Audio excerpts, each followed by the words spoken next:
నేను అనుకున్నదే అయ్యింది. ఎందుకంటే నేను చెప్పాను.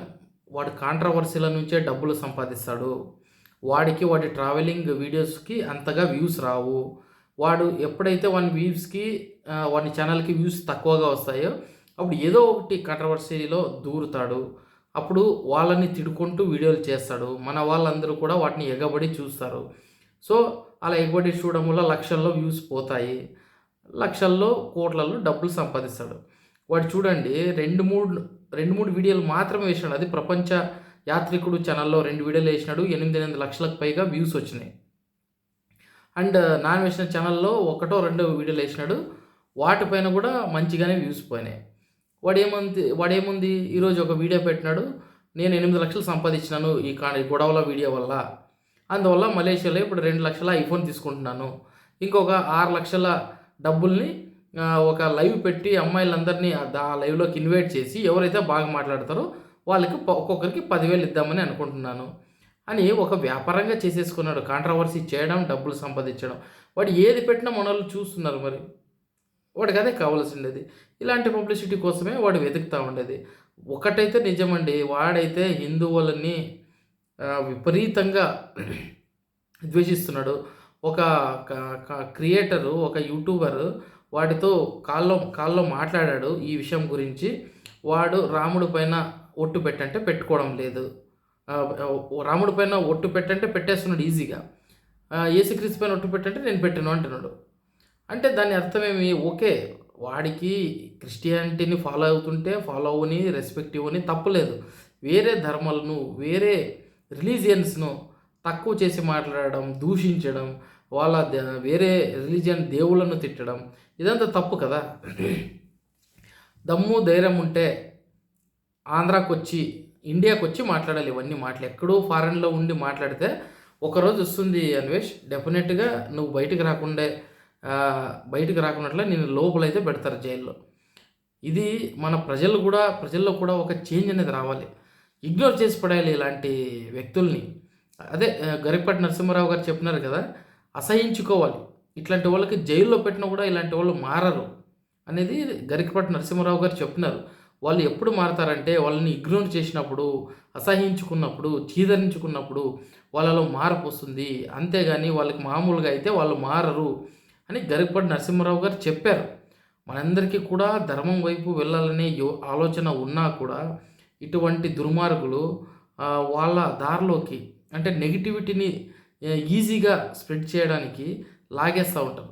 వీడియోలు పెట్టడం, దాంట్లోకి వల్గర్‌గా మాట్లాడడం. వాడి వీడియోలు ఎంత వరస్ట్‌గా ఉంటాయంటే వాడు నిజంగా చెప్తున్నాను వాడికి ఏమీ నాలెడ్జ్ లేదు వాడికి. అంతా రోత మాటలు మాట్లాడుకుంటా తిరుగుతాడు. సో, అలాంటివన్నీ ఎంకరేజ్ చేసినది మనమే. ఏం చేస్తాడు? వాడి దూలకి వాడు ట్రావెలింగ్ పోయినాడు. వీడియోస్ చేస్తా ఉన్నాడు. వాడి వల్ల ఏం ఉపయోగం ఉంది సమాజానికి? వీరేదైనా నేర్చుకుంటున్నాడా? తెలివి నేర్చుకుంటున్నారా వాడి వీడియోస్ వల్ల? ఎంతోమంది ఫ్యాక్ట్స్ చెప్పేవాళ్ళున్నారు. జనరల్ పైన చెప్పేవాళ్ళున్నారు. లేదంటే ఏదైనా వ్లాగ్స్ చేసుకొని వాళ్ళ లైఫ్‌ని చూపించుకునే వాళ్ళున్నారు. వాళ్ళ పనులు వాళ్ళు చేసుకుంటున్నారు. వాడికి ఎప్పుడైతే వ్యూస్ రావో వేరే వాళ్ళ పైన పడిపోతాడు. మీరు చూడండి వాని సబ్స్క్రైబర్స్ ఇంక్రీజ్ అయ్యేది ఎప్పుడంటే యాక్చువల్‌గా ఏవైతే కాంట్రవర్సీలు వాడు క్రియేట్ చేసుకున్నాడో ఆ కాంట్రవర్సీలో జరుగుతున్న సమయంలోనే వాడి అన్వేష్ గాడి వీడియోస్ అనేవి వ్యూస్ అనేవి ఎక్కువైనాయి. సబ్స్క్రైబర్స్ ఎక్కువయ్యాయి. డబ్బులు కూడా ఎక్కువ సంపాదించడం స్టార్ట్ చేశాడు. చెప్పేది ఏముండదు. అంతా అమ్మాయిలతో అలా ఉన్నాను, ఇలా ఉన్నానని చెప్పడము, ఆ అమ్మాయితో ఎంజాయ్ చేసినానని చెప్పాను, ఆ కంట్రీకి పోయినప్పుడు వాళ్ళతో ఉన్నానని చెప్పడం. ఇదే తప్పితే ఇది తప్పితే వేరే ఏమీ లేదా ఆ ఛానల్స్‌లో కంటెంట్. ఇంకా వాటి సబ్స్క్రైబర్స్ పడిపోవాలి. 10 లక్షల కిందకి రావాలి. అలా చేస్తేనే బుద్ధొచ్చేది.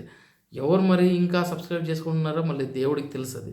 ఎందుకంటే వాడు ఈరోజు ఒక కులం పైకొచ్చినాడు, ఒక మతం పైకొచ్చినాడు. రేపు ఇంకొక రిలీజియన్ పైకి వస్తాడు వాడు. వాడికి డబ్బులు కావాలంటే దేమైనా చేస్తాడు. అలాంటి స్టేజ్‌లో ఉన్నాడు వాడు. డబ్బులను మించింది వానికి ఏమీ లేదు.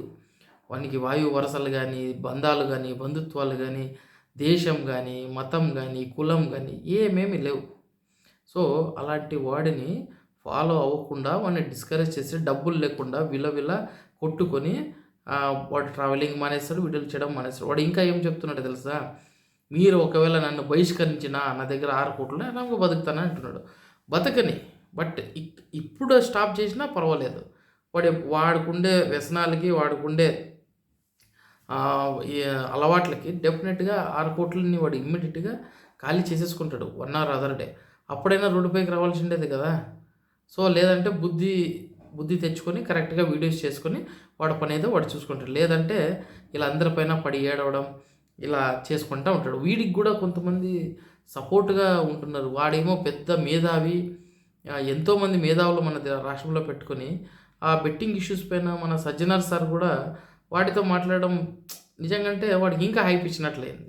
దాంట్లో మాట్లాడిండే వాడు వల్గారిటీ ఏంది నాన్ వెజ్ సజ్జనర్ సార్ అంత పెద్ద వ్యక్తితో మాట్లాడిండే తీరు అవన్నీ అసలు సజ్జనర్ సార్ అచీవ్‌మెంట్స్ ఏమి? అతను ఐఏఎస్, ఐపీఎస్ కొట్టాలంటే ఎంత కష్టపడి ఉంటాడు.